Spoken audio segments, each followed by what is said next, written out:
Di 20k subscriber channel Novel Official, akan adakan giveaway untuk satu orang pemenang. Syaratnya kalian harus subscriber, komen, like, share, supaya kalian bisa terpilih untuk jadi pemenang giveaway. Semoga beruntung bosku. Selamat datang di channel Novel Official. Sebelum kalian mendengarkan novel Marsekal yang Agun, yang menikahi seorang pengiring pengantin, jangan lupa like, share, dan subscribe kalau tidak ku ambil jantung kalian. Hehehehe, tanpa lama-lama lagi langsung saja kita masuk di alur cerita novelnya. Bab 41 sampai bab 50. Emily Clemons dan Susan Raynor pernah kuliah di universitas yang sama. Mereka pernah menjadi teman asrama dan memiliki hubungan yang baik. Kemudian, Susan pergi ke luar negeri untuk melanjutkan studinya dan keduanya secara bertahap semakin jarang berkomunikasi. Sekarang setelah Susan kembali, Emily tidak sabar untuk menghubunginya dan berada di buku bagusnya sekali lagi. Meskipun keluarga Susan Raynor tidak termasuk dalam 4 besar keluarga terkemuka dan dihormati, keluarganya tetap dianggap terhormat. Adalah keuntungan bagi Emily Clemons untuk dekat dengan Susan. Dia mendengar bahwa ayah Susan menderita sakit kepala yang parah dan tidak stabil dan untuk waktu yang lama, telah mencari pengobatan dengan sia-sia. Jadi, dia menghubungi Lawrence Herbert, meminta untuk mencoba dan mengobati Tuan Raynor. Apakah dia bisa diperlakukan dengan sukses atau sebaliknya? Setidaknya, itu akan menunjukkan bahwa dia peduli. Susan pasti akan berterima kasih. Susan berbicara dengan cemas. Emily, ayah saya telah menemui banyak dokter terkenal, termasuk beberapa dari luar negeri. Tak satu pun dari mereka dapat membantu. Bisakah dokter yang Anda rekomendasikan ini benar-benar menyembuhkannya? Emily menghiburnya. Jangan khawatir, dokter yang saya rekomendasikan adalah pemimpin dalam industri medis. Tidak hanya di kota O'Hare tetapi di seluruh provinsi Rivermouth. Bahkan jika itu tidak dapat disembuhkan sepenuhnya, setidaknya akan ada beberapa efek penyembuhan yang dapat meringankan penderitaan Paman Raynor. Susan menghela napas. Kurasa mencoba lebih baik daripada tidak mencoba sama sekali. Pada saat ini, William dan Lawrence sedang berjalan untuk menemui mereka. William memandang Susan Raynor sekali dan langsung tergila-gila padanya. Dia memandang Susan dengan perasaan seolah-olah dia akan ngiler. Susan cukup mengganggunya. Ketika Emily memperkenalkan mereka satu sama lain, William ingin menyerahkan tangan Susan. Tetapi Susan mengabaikannya. Ayo, ayo pergi. Aku akan membawamu menemui ayahku. William agak malu. Tapi dia tidak berkata apa-apa. Saat dia mengikuti jejaknya, tidak pernah dia mengalihkan pandangan dari pantatnya. Di tengah perjalanan, Emily tiba-tiba menerima telepon dari Jackson Hamilton. Ada sesuatu yang mendesak yang harus dia diskusikan di dekatnya di kantor. Jadi, Emily harus pergi. Susan membawa Lawrence dan anak ke kamar ayahnya. Meskipun Raynor baru berusia awal 60-an. Penyakitnya telah berubah menjadi seorang lelaki tua yang tampak seperti seseorang berusia 70-an atau 80-an. Dengan rambut beruban dan semangat yang lesu. Bahkan saat ini, dia memegangi kepalanya dengan kedua tangannya. Memukulnya dengan leher dan sesekali menimbulkan rasa sakit. Ternyata, sakit kepalanya kembali lagi. Susan menerapkannya ke depan dan memijat kepala ayahnya. Merasa sedih karenanya.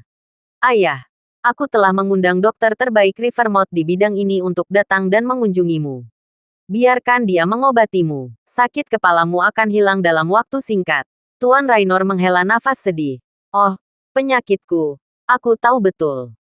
Tidak ada obatnya. Kamu tidak perlu mempercayaiku. Urus saja urusan hotel. Itu saja yang perlu kamu lakukan. Susan mengutip. Ayah, dokternya sudah ada di sini. Tidak ada salahnya mencoba. Siapa tahu.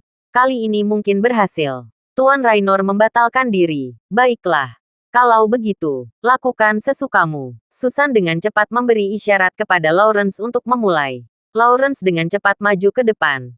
Mengeluarkan kotak instrumen akupunkturnya dan berkata, Guru, tolong jangan bergerak. Setidaknya, itu akan mengurangi banyak rasa sakitmu.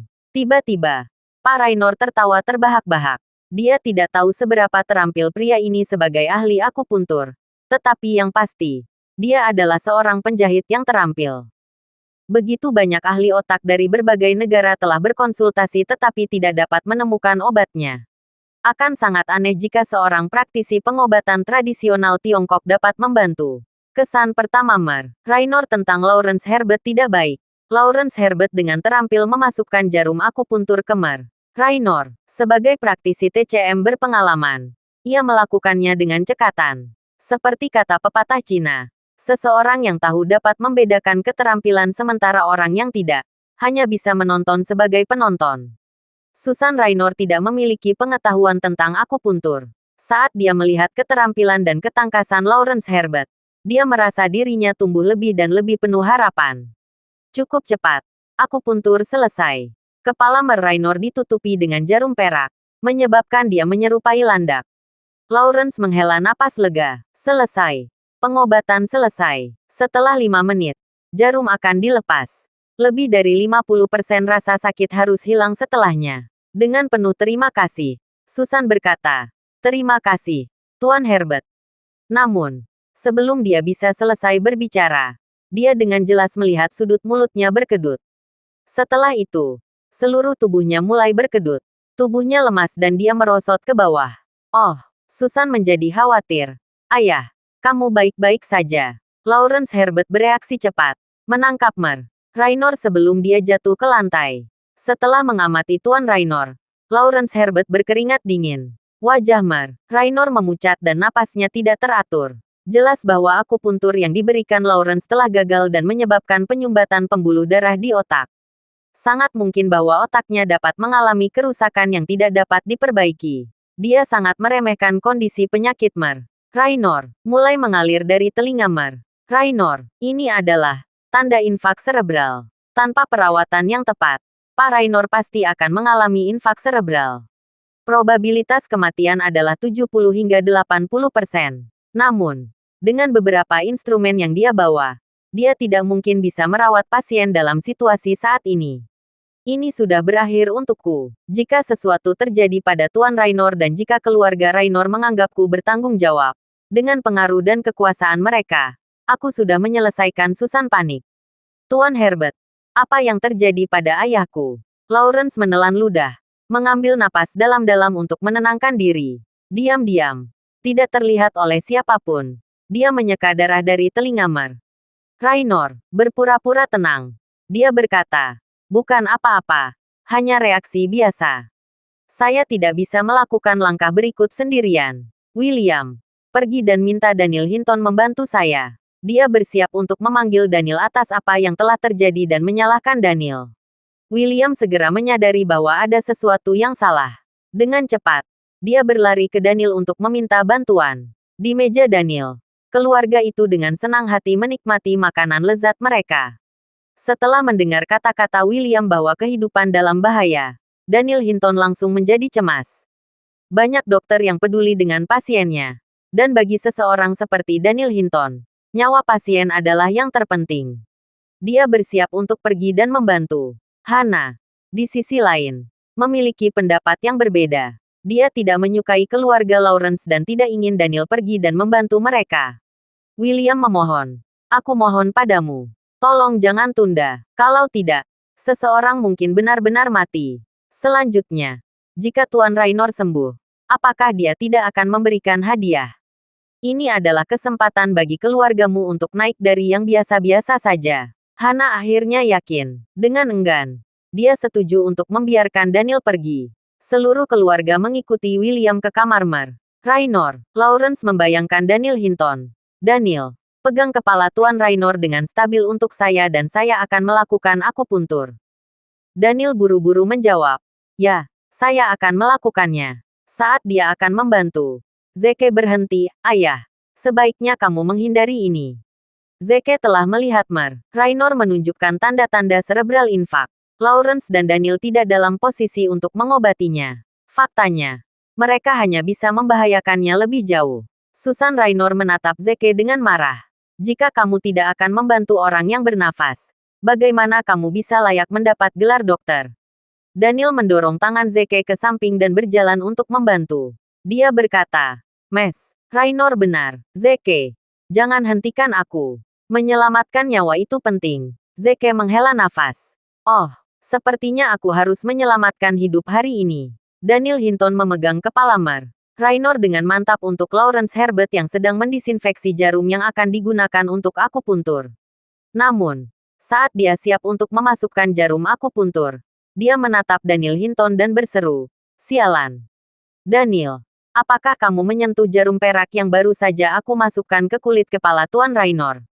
Ada darah yang mengalir dari kepala Tuan Raynor, telinga. Ini indikasi infak serebral. Ini semua karena kau menonton jarum perak yang baru saja kumasukkan. Apa? Istilah infak serebral menimbulkan ketakutan di benak Susan seperti halilintar. Susan Raynor pingsan dan merosot ke sofa. Infak serebral dapat menyebabkan hilangnya nyawa. Daniel Hinton bingung. Tidak, aku tidak menyentuh jarum perak.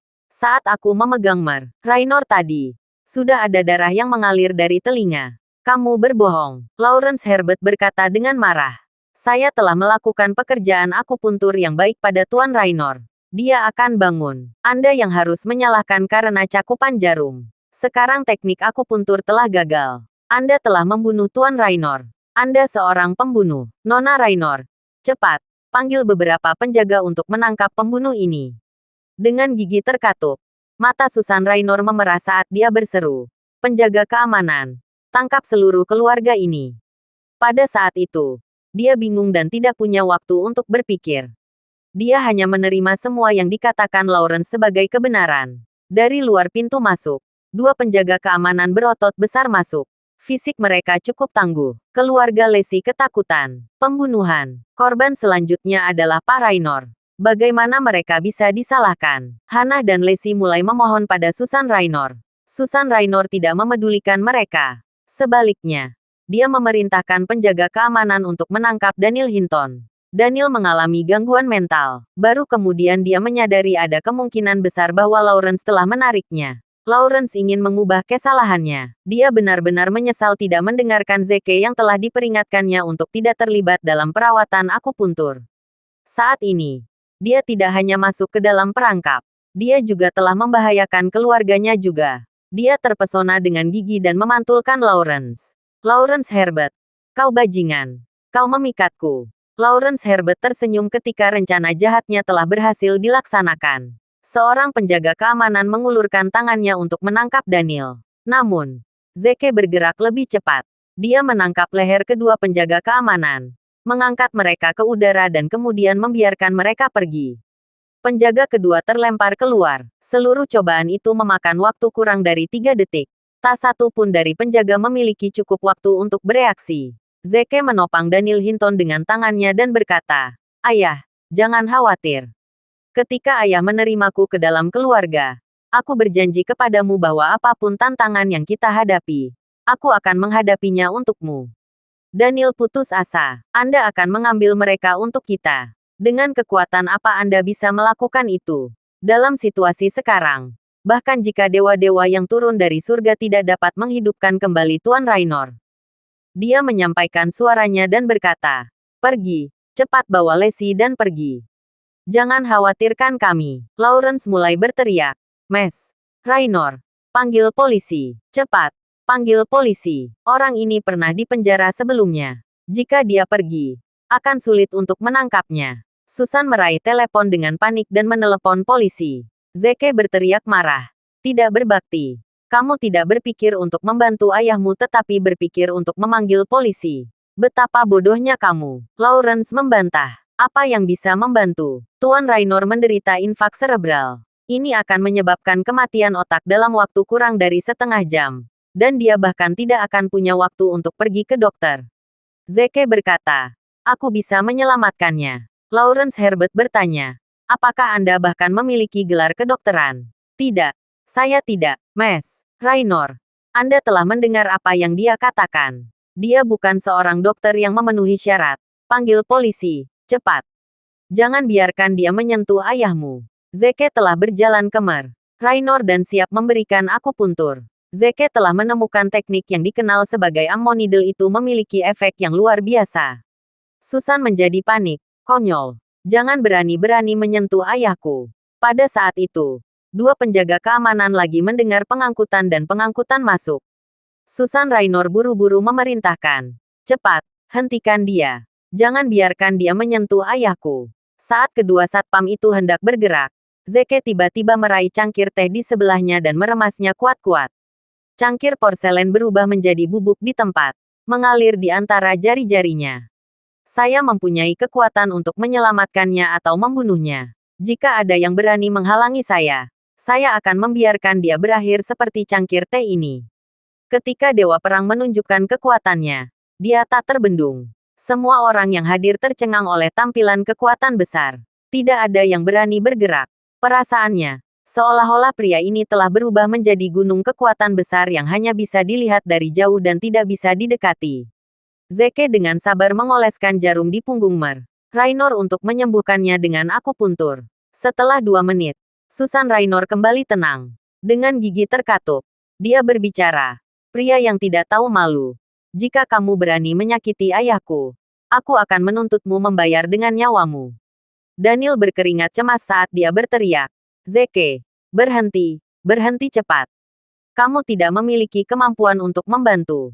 Untuk mengobati infak cerebral, satu-satunya cara adalah melakukan kraniotomi. Tindakan lain apapun dapat merenggut nyawanya. Saat Daniel berbicara, Zeke berhenti. Namun, dia berhenti bukan karena perintah Daniel tetapi karena dia telah menyelesaikan perawatannya. Dia sangat puas dengan akupuntur ini dan berjalan ke Lacey dengan senyum di wajahnya. Lacey, tolong tuangkan aku segelas air. Lacey menyorotinya dengan marah dan mengabaikan permintaannya. Pada saat itu, tidak ada gerakan atau suara dari Pak Raynor. Dia pikir dia telah meninggal. Susan juga berpendapat sama. Dia menjadi merah sedikit dan menggertakkan giginya karena marah. Zeke, aku ingin kau mati. Seluruh keluargamu juga. Ayah, jangan khawatir. Aku akan membalas dendammu. Pada saat ini, Raynor yang tidak bergerak tiba-tiba membuka matanya. Susan, ada apa? Apa yang terjadi saat itu? Oh, setelah seruan itu, kelompok itu tiba-tiba menyukainya. Tuan Raynor belum mati. Dia baru saja bangun. Pemuda ini telah mengubah kematian menjadi keajaiban hidup hanya dengan jarum perak dan menyembuhkan kondisi yang hanya bisa diselamatkan oleh kraniotomi. Sebuah keajaiban. Ini sungguh keajaiban. Susan Raynor menarik sisi ayahnya. Menangis dan menangis. Ayah, kamu sudah bangun. Aku sangat ketakutan melihatnya. Saya pikir kamu. Ayah, bagaimana perasaanmu sekarang? Raynor memejamkan mata. Mencoba berkonsentrasi pada perasaannya. Setelah beberapa saat, dia membuka matanya lebar-lebar dan matanya bersinar karena kegembiraan. Luar biasa. Luar biasa. Aku tidak merasakan sakit kepala lagi. Ada rasa sakit di kulit kepala seperti ditusuk jarum. Tapi itu tidak seberapa dibandingkan dengan rasa sakit saraf sensorik yang pernah kualami sebelumnya. Zeke tertawa mencemooh. Ada begitu banyak jarum yang tertancap di kulit kepalamu. Itu sebabnya kau merasa jarumnya tertusuk. Lawrence dengan cepat sadar. Dia maju untuk membungkuk dan berteriak. Tuan Raynor, selamat. Pada awalnya, saya berpikir untuk mencoba teknik akupuntur saya pada Anda. Saya tidak pernah berpikir itu akan benar-benar berhasil. Jangan bergerak. Saya akan menghapus semua jarum perak yang baru saja saya masukkan. Lawrence berusaha mengambil semua pujian untuk dirinya sendiri. Tuan Raynor memandang Lawrence Herbert dengan rasa terima kasih. Tuan Herbert, Anda benar-benar seorang dokter ilahi. Saya tidak tahu bagaimana berterima kasih kepada Anda. Jika ada sesuatu yang Anda butuhkan, saya tidak akan menolak Anda di masa depan. Lawrence dan William Herbert sangat senang sehingga mereka bisa menangis. Namun, Zeke menyampaikan, Tuan Raynor, Anda berterima kasih pada orang yang salah. Tuan Raynor memarahi Zeke. Siapa kamu? Beraninya kamu berbicara kejam padaku. Zeke berkata, akulah yang baru saja menyelamatkan hidupmu. Akulah yang menggunakan akupuntur untuk menghidupkanmu kembali. Jika bukan karena aku, Lawrence Herbert akan membunuhmu dengan jarumnya. Lawrence Herbert berkata dengan marah. Kamu berbicara kosong. Akulah yang melakukan akupuntur pada Tuan Raynor dan menyembuhkannya dari sakit kepala. Kamu bahkan tidak memiliki gelar medis. Jarum yang kamu gunakan tidak berpengaruh. Zeke mencibir. Mengapa Anda tidak bertanya kepada Tuan Raynor? Jarum apa yang dimasukkan membuatnya sangat sakit hingga dia pingsan. Selanjutnya, tanyakan padanya jarum mana yang menyembuhkannya dari ketidaksadaran. Susan Raynor tiba-tiba menyadari sesuatu dan bertanya, Ayah, Beritahu kami, bagaimana akupuntur mempengaruhi Anda? Lawrence Herbert telah memasukkan jarum ke kulitnya sementara akupuntur Zeke telah dilakukan di punggungnya. Setelah jelas jarum diketahui mana yang membangunkannya, kebenarannya akan. Mer Raynor berpikir hati-hati. Jarum-jarum itu pertama kali ditusukkan ke kulit kepala saya. Rasanya sakit seperti terbakar seperti api. Itu hanya tumbuh lebih dan lebih menyakitkan. Rasa sakitnya seperti terbakar oleh magma. Sangat buruk hingga pingsan. Ia melanjutkan. Setelah itu, dari punggungku mengalir perasaan sejuk. Itu sangat nyaman. Perasaan dingin itu mendorong kembali rasa panas dari kulit kepala, membuatku terbangun. Sekarang, otakku terasa sejuk. Bukan hanya sakitnya hilang, tapi aku juga bisa berpikir jernih sekarang. Kebenaran akhirnya terungkap. Lawrence Herbert hampir membunuh Tuan Raynor, sementara Zeke telah menghidupkannya kembali dari ambang kematian. Lawrence memandang Zeke dengan mata penuh ketakutan. Mustahil. Itu tidak mungkin. Satu-satunya cara untuk mengobati infak cerebral adalah kraniotomi. Bagaimana dia bisa disembuhkan hanya dengan akupuntur? Memukul. Susan Raynor sangat marah. Dia menamparkan wajah Lawrence dengan keras. Bajingan. Dokter Dukun. Kamu hampir membunuh ayahku. Kamu harus dihukum. Keamanan. Serahkan mereka ke pengacaraku dan hukum mereka karena pembunuhan. Percobaan pembunuhan adalah kejahatan serius yang dapat dihukum dengan hukuman penjara. Lawrence Herbert dan ketakutan. Mereka memohon agar Susan Raynor tidak menuntut mereka. Namun demikian, Susan yang marah mengabaikan permintaan mereka. Lawrence tidak punya pilihan selain memohon pada Daniel. Daniel, tolong mohon menantumu untuk membantu kami. Saya tidak bisa masuk penjara. Saya memiliki orang tua yang harus diurus dan anak-anak yang bergantung pada saya. Anda membantu saya sekarang dan saya akan memberikan posisi asisten direktur saya kepada Anda. Daniel Hinton tergoda. Posisi asisten direktur di rumah sakit memang diinginkan. Dia bisa saja bekerja di bawah satu atasan dan memiliki banyak bawahan. Namun, sebelum dia bisa menjawab, penjaga keamanan membawa Lawrence pergi. Susan membungkuk rendah di Zeke. Dokter ilahi, saya minta maaf karena saya baru saja menuduh Anda salah. Terima kasih telah menyelamatkan ayah saya. Keluarga Raynor berhutang banyak kepada Anda. Dengan itu, dia mengeluarkan 2 kartu. Kartu bank dan kartu keanggotaan emas mengkilap. Dalam kartu bank ini ada 10 juta. Ini adalah biaya yang harus terhubung ke tabib ilahi. Kartu lainnya adalah kartu VIP tertinggi untuk jajaran hotel saya. Dengan kartu ini ada hak istimewa seumur hidup di hotel saya. Anda dapat menggunakan semuanya secara gratis. Keluarga Hinton tercengang. Keluarga Raynor benar-benar murah hati. Dia membayar 10 juta untuk biaya pengobatan. Dia juga memberi mereka hak istimewa seumur hidup di hotel mereka. Hadiah ini benar-benar terlalu berharga. Hannah tidak berani menerima kartu itu. Ini, Mes Raynor, terlalu berlebihan. Kami tidak berani menerima kartu itu. Tolong terima. Atau selama sisa hidup, aku akan merasa berhutang budi. Susan Raynor memohon kepada mereka. Namun, Hannah Lawson tidak berani menerima kartu itu. Zeke dapat melihat bahwa Hannah sangat menginginkan kartu itu. Dia berkata, "Ibu merasa nyaman jika kamu mau." Setelah mendengar kata-kata itu dari Zeke, Hannah dengan hati-hati mengambil kartu itu di tangannya dan memegangnya erat-erat, seolah takut seseorang akan merebutnya darinya. Zeke berkata, "Kalian semua pasti sudah selesai makan. Ayo berangkat sekarang." "Oh ya, mari kita berangkat sekarang," jawab Daniel cepat. "Mohon tunggu." Tuan Raynor memanggil setelah mengetahui bahwa keluarga Hinton telah menyelamatkannya. "Apakah ada yang lain?" Zeke menghentikan langkahnya. Tuan Raynor berkata, "Tuan Hinton, di rumah sakit mana Anda bekerja? Saya yakin Anda tampaknya tertarik dengan posisi asisten direktur.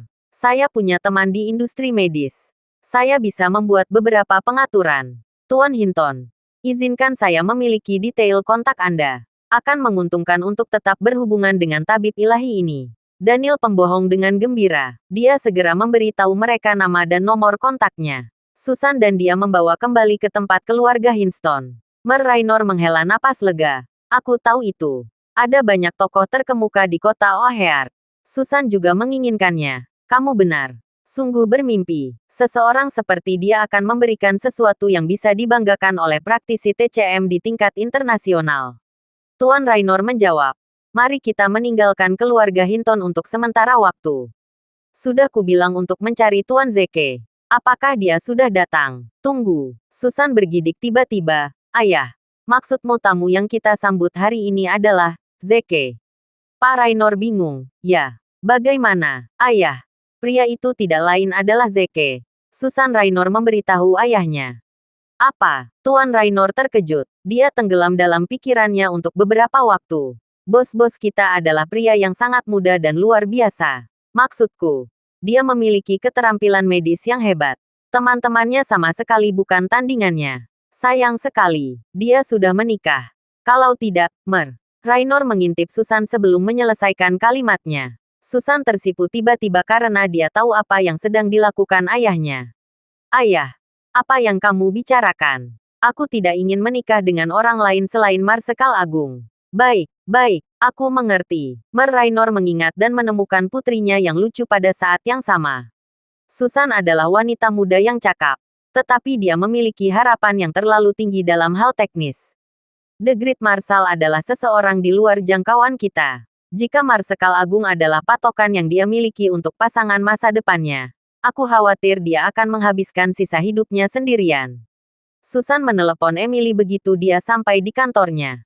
Emi, aku punya kabar baik. Aku sudah bertemu dengan seorang dokter ahli. Aku yakin dia bisa mengobati ayahmu. Emily menghela nafas. Dia telah berada dalam kondisi vegetatif selama 5 tahun. Para dokter telah mencapai kesepakatan dengan suara bulat bahwa ini sudah berakhir untuknya. Kurasa tidak akan ada orang yang mampu merawat ayahku. Susan, terima kasih banyak. Tapi kau tidak perlu memaafkan ayahku. Emi, aku serius. Aku yakin dia akan bisa mengobati ayahmu. Susan meyakinkan Emily. Dia berhasil menyembuhkan infak otak ayahku melalui akupuntur. Aku yakin dia bisa menemukan sesuatu untuk mengatasi kondisi vegetatif ayahmu. Apa kamu serius? Emily terkejut. Apakah dia serius menyembuhkan kondisi ayahmu melalui akupuntur? Kita bisa menganggapnya sebagai keajaiban medis. Jika itu terjadi, saya yakin dia akan dapat memperlakukan ayah saya juga. Susan, tolong beritahu saya bagaimana saya bisa berhubungan dengannya. Saya akan menggunakan setiap sumber daya yang saya miliki jika itu diperlukan untuk mempekerjakan dia. Susan menghela nafas. Dia pria yang luar biasa. Dia bos-bos ayahku. Aku khawatir dia mungkin kesal jika kamu tiba-tiba menghubunginya. Jangan khawatir. Aku akan berdiskusi ini dan meminta bantuannya ketika saatnya tiba. Emily mengucapkan terima kasih berulang kali. Susan menatap foto raksasa di dinding dan tenggelam dalam proses berpikir tepat setelah dia menutup telepon. Itu adalah foto idolanya. Punggung Marsekal Agung. Dia menatap punggung Zeke ketika dia merawat ayahnya dengan teknik akupuntur dan menyadari bahwa dia tampak seperti Marsekal Agung. Jantung Susan berdebar kencang. Dia merasa seolah-olah dia telah jatuh cinta pada Zeke. Jatuh cinta padanya. Tiba-tiba, dia tersipu ketika ide pembohong itu terlintas di benaknya. Dia segera menundukkan kepalanya dan berhenti menatap gambar di dinding. Susan, kamu juga dari keluarga terkemuka. Bagaimana kamu bisa berfantasi tentang memiliki hubungan dengan pria yang sudah menikah? Tenangkan dirimu. Susan, dia yakin jika pernikahannya bertemu dengannya, mereka akan terkejut karena apa yang dia lakukan. Bagaimanapun, dia selalu menjadi wanita yang acuh tak acuh di depan orang lain. Namun dia saat ini berperilaku seperti kecil yang lucu. Emily segera menghubungi ibunya, Madeleine. Dia menceritakan tentang kabar baik yang dia terima. Seseorang yang mungkin mampu merawat ayahnya, suaminya, telah muncul. Madeleine meneteskan air mata kebahagiaan.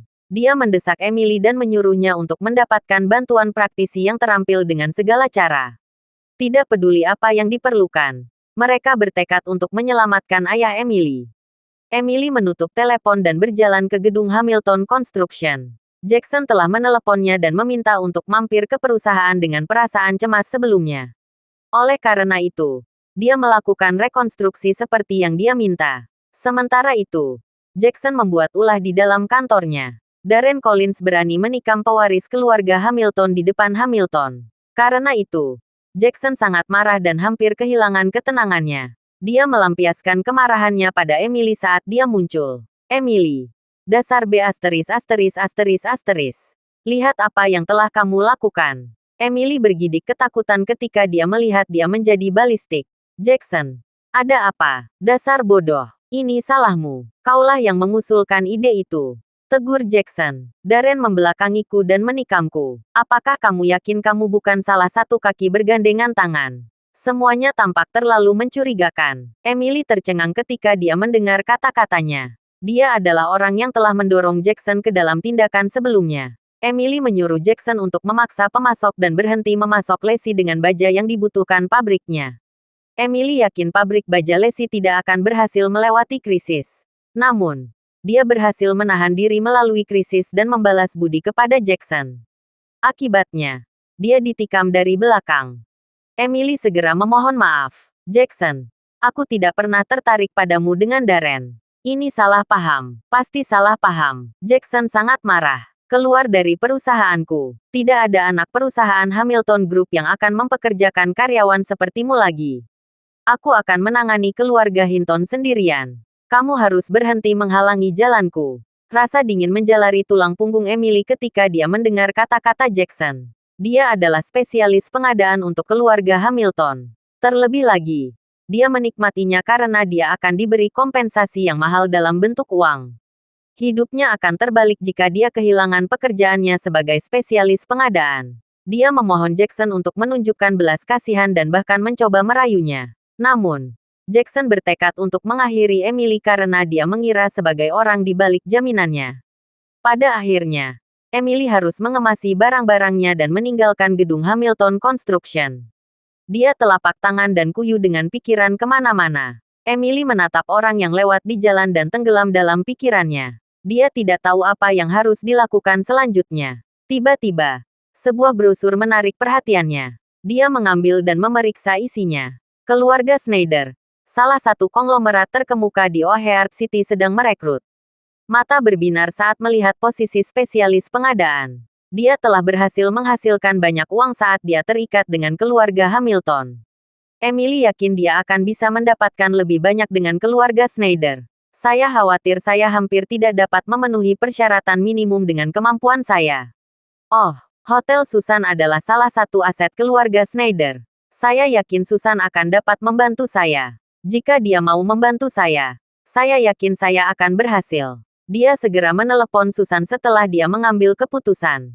Susan menerima undangannya tanpa ragu-ragu. Dia akan menemani Emily dan mengikuti ke tempat keluarga Schneider untuk wawancara besok. Emily senang karena Susan berjanji akan menggunakan koneksinya untuk membantu. Dia mengungkapkan rasa terima kasihnya berulang kali. Hari semakin larut. Lacey menghabiskan waktu bersama keluarganya di ruang tamu sambil menonton TV setelah sesi makan malam mereka. Itu adalah adegan yang menghangatkan hati.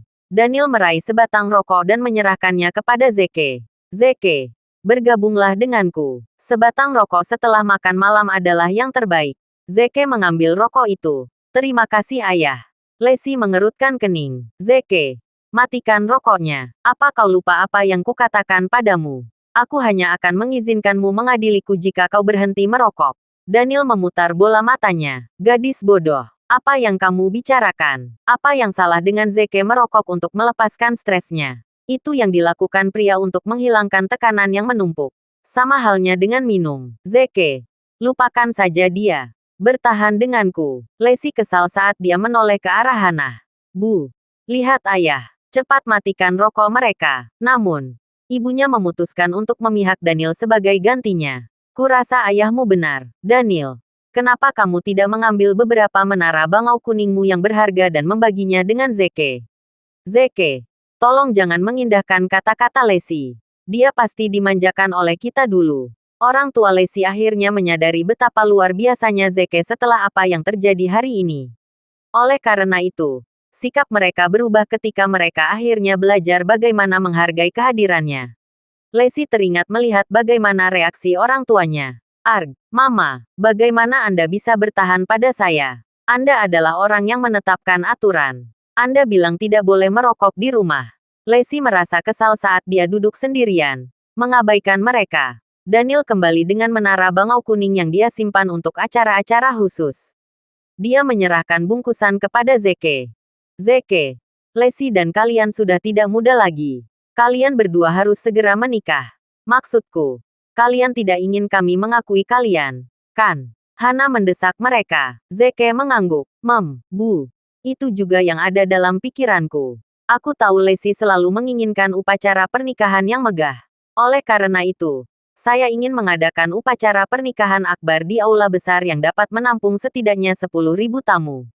Apakah Anda berpikir Anda akan mengadakan konser? Aula besar yang dapat menampung 10.000 tamu. Saya tidak berpikir tempat seperti itu ada di kota O'Hare. Lesi mencibir suaminya. Zeke menjawab dengan acuh tak acuh. Apakah kamu yakin? Jika itu masalahnya, aku akan membuatnya sendiri. Haha. Jawab Lesi dengan sikap menghina. Zeke tiba-tiba merasa tidak bisa berkata-kata karena dia tidak tahu apa maksud istrinya dengan jawaban yang menghina itu. Apakah Anda memandang rendah saya? Kita akan melihat. Saya akan membuat Anda terkesan dan mengejutkan Anda setelah saya selesai membangunnya. Daniel dan Hannah memutuskan untuk berhenti sejenak dan kembali ke kamar mereka setelah sesi TV bersama. Lesi menyoroti Zeke dengan ekspresi kesal di wajahnya. Jangan berani-beraninya mengambil keuntungan dari orang tuaku hanya karena mereka ada di pihakmu. Aku tidak akan membiarkanmu melakukannya dengan caramu. Jika kamu melawan kata-kataku lagi di masa depan, bersiaplah untuk menghabiskan sisa hidupmu di sofa. Lesi kembali ke kamarnya dengan marah tepat setelah dia menyelesaikan kalimatnya. Zeke menghela nafas panjang sambil melihat ke arah kamar Lesi. Sementara itu, Daniel dan Hannah melihat Zeke tidur di sofa melalui lubang di ujung pintu kamar tidur mereka. Daniel bingung dengan keheningan. Lesi berlebihan lagi. Bagaimana dia bisa hamil jika mereka tidak tidur bersama? Tiba-tiba, Hannah menyarankan, kita harus membantu Zeke, kan? Daniel bertanya dengan rasa ingin tahu. Apa yang harus kita lakukan? Hannah meraih bantal dan menyerahkannya kepada Daniel. Daniel akhirnya mengetahui apa yang sedang dilakukan Hannah dan mengacungkan jempolnya. Sayangku, kamu sangat pintar. Hannah mendesak. Berhenti bicara dan ayo pergi. Dia mendorong Daniel keluar dari kamar mereka dengan kekerasan tenaga dan memarahinya. Daniel, beraninya kau merahasiakan kekayaanmu. Pergilah bermalam di sofa. Daniel balas berteriak. Baik, apakah kamu benar-benar berpikir aku ingin menghabiskan malam di sisimu? Pria yang kesal itu memegang bantal yang dia bawa dan berjalan menuju sofa. Zeke, kenapa kamu tidak bergabung dengan Lesi di dalam ruangan? Aku harus bermalam di sini. Zeke teringat karena dia melihat rencana mereka. Serius, itu adalah tindakan mengerikan yang datang dari mereka. Sepertinya mereka akan habis-habisan untuk bermain mak comblang dengan kita. Zeke langsung mengangguk. Baiklah, ayah. Dia memutuskan untuk mengambil kesempatan yang mereka ciptakan untuknya daripada menyia-nyiakannya seperti orang bodoh. Zeke berpegangan pada bantalnya dan berdiri di depan kamar Lesi. Tangannya gemetar saat dia mencoba mengetuk pintunya. Zeke tiba-tiba menjadi marah karena dia tidak berharap kebahagiaan datang begitu cepat. Lesi, yang berada di dalam ruangan, mengatupkan kerja kerasnya. Dia telah mendengar percakapan ayahnya dengan Zeke. Dia segera menemukan niat untuk membalikkan pertengkaran orang lain. Jelas pertarungan itu hanyalah pengaturan yang disengaja. Serius, apa kalian yakin aku putrimu? Orang tua macam apa yang akan menjodohkan putri mereka dengan cara seperti itu? Mereka benar-benar mencoba mengirimnya ke kamarku. Apa-apaan? Namun, Lesi membuka pintu dan mengizinkan Zeke memasuki ruangan pada akhirnya karena dia tahu orang tuanya tidak akan menyerah sampai mereka mencapai apa yang ada dalam pikiran mereka. Lesi, maafkan gangguanku. Zeke menarik napas dalam-dalam dan menikmati aroma Lesi yang tertinggal di dalam ruangan saat dia menyelesaikan kalimatnya. Lesi memanaskannya dengan kesal. Kau tidur di lantai. Dia menuju ke lemari dan mengambil selimutnya. Apalagi selimutnya pun wangi karena itu milik Lesi. Dia meletakkan selimut di atas begitu dia meletakkannya di lantai. Zeke melihat kaki Lesi saat dia berbalik. Dia melihat sepasang kaki yang ramping dan seperti porselen. Kakinya sama halusnya dengan dia. Kudengar wanita dengan sepasang kaki kecil biasanya melahirkan anak perempuan. Menurutku anak perempuan itu hebat. Aku bisa melindungi kalian berdua. Wajah Lesi tiba-tiba muram. Bodoh. Berhenti bicara omong kosong. Lebih baik berhenti. Kalau tidak aku akan melemparmu keluar dari jendela sekarang juga. Keesokan paginya, Lesi menuju ke pabrik baja dan melapor untuk bekerja tepat setelah dia mandi. Dia menjadi lebih sibuk sejak mereka membeli beberapa pabrik lagi. Zeke patah hati jauh di lubuk jantung. Aku pasti tidak akan mengizinkanmu mengambil alih pabrik jika aku tahu ini akan terjadi. Dia mencuci muka dan keluar dari kamar Lacey. Hana sudah menyiapkan sarapan untuk Zeke. Dia menyambutnya dengan antusias begitu dia melihatnya. Zeke, cepatlah, kemarilah dan coba hidangan yang kusiapkan untukmu. Aku telah membuatkanmu xiao longbao. Terima kasih, Bu. Jawab Zeke dengan senyum di wajahnya. Daniel senang. Sama-sama, bagaimanapun. Kami adalah keluarga. Zeke memang lapar dan melahap semua makanan yang disajikan. Dia menghabiskan seluruh nampan xiao longbao hampir seketika. Zeke menyeka mulut ketika dia memberi tahu Hana. Bu, tolong bawakan beberapa xiao longbao untukku. Aku akan mampir ke tempat Lacey dan membawanya beberapa. Dia pergi dengan tergesa-gesa. Aku yakin dia belum memilikinya. Sarapan, kan? Hana memindahkan. Tentu, aku akan segera mengemasnya untukmu. Zeke pergi dengan xiao longbao yang dibawakan Hana untuknya sementara Daniel berjalan keluar dari kamar mereka. Zeke adalah pria yang hebat. Lihat bagaimana dia merawat Lacey.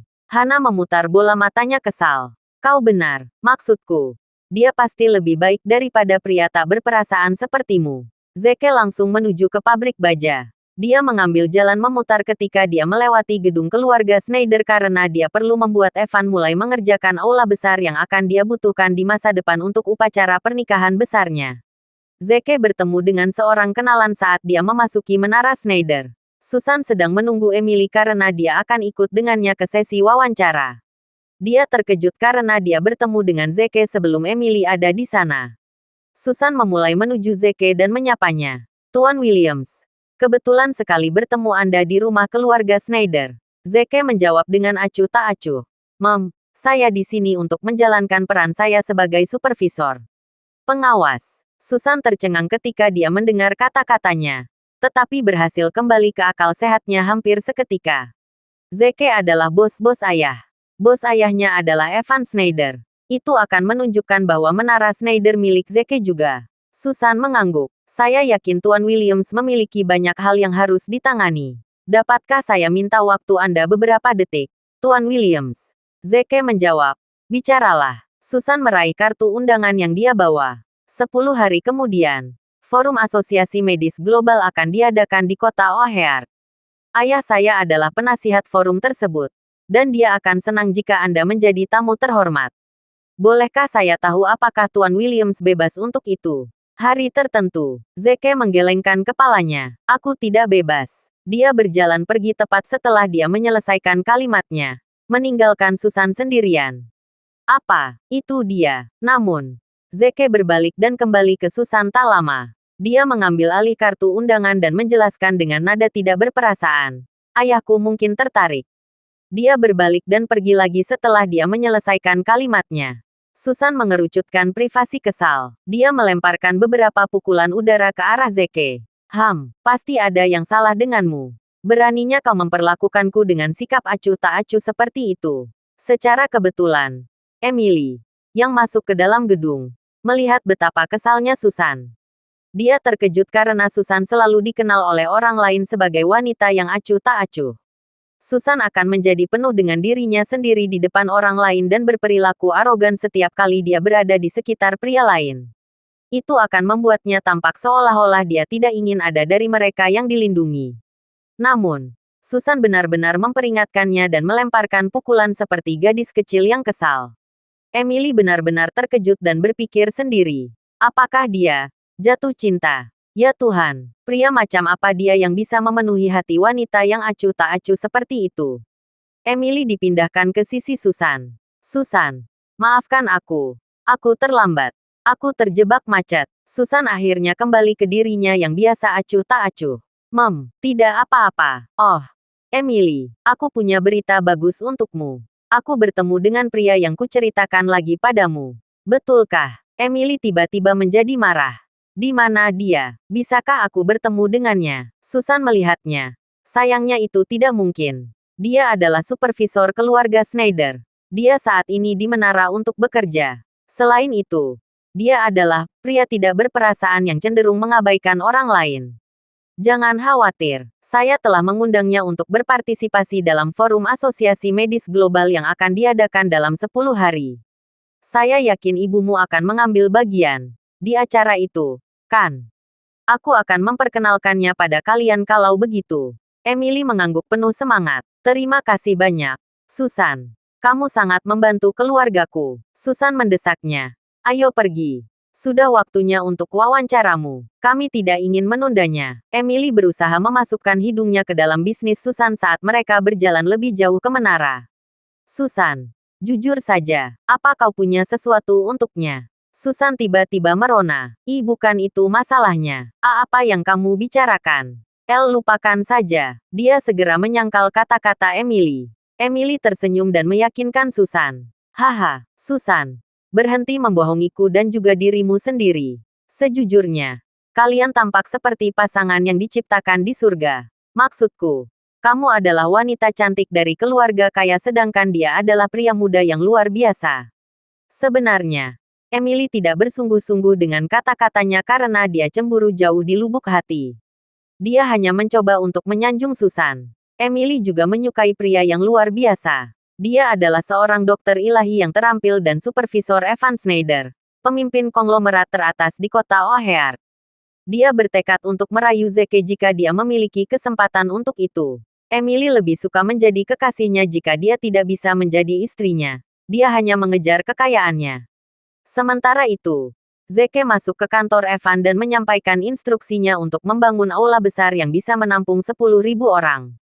Evan segera memberikan persetujuannya. Tuan Williams, jangan khawatir. Saya pasti akan memprioritaskan proyek ini di atas semua proyek kami yang sedang berjalan. Zeke mengangguk. Aku ingin itu selesai dalam waktu 2 bulan. Aku yakin kamu bisa melakukannya, kan? Aku tidak ingin mengakhiri pernikahanku. Evan bersumpah atas hidupnya. Jika saya tidak bisa menyelesaikannya dalam waktu 2 bulan, saya akan menyerahkan hidup saya ke depan pintu Anda. Zeke mengangguk dan berjalan keluar dari kantor Evan. Tiba-tiba, seorang sekretaris masuk tepat ketika Zeke membuka pintu. Tuan Schneider, ini adalah makanan kelas Michelin yang telah saya siapkan untuk Anda. Silakan nikmati makanan Anda. Evan memerintahkan sekretarisnya. Singkirkan untuk sementara waktu. Zeke tertarik dengan aroma makanan yang menarik. Dia merasa seolah-olah itu adalah makanan yang cukup enak dan bertanya, "Sampai makan ini? Istri saya belum sarapan." Sekretaris Evan menyoroti Zeke. "Kamu pikir kamu siapa?" Evan ngeri dan segera menafsirkan sekretarisnya. "Diam, Tuan Williams. Jangan ragu untuk membawanya. Apakah perlu membeli 1 set lagi? Saya khawatir set ini semakin dingin." Zeke menjawab. "Lupakan saja. Mari kita beli Michelin saja. Aku akan menyuruh mereka menyiapkan makanan kita mulai hari ini dan seterusnya." "Tentu, anggap saja sudah selesai," jawab Evan. Terima kasih sudah mendengarkan novel cerita Marsekal Agun. Sampai jumpa di novel selanjutnya.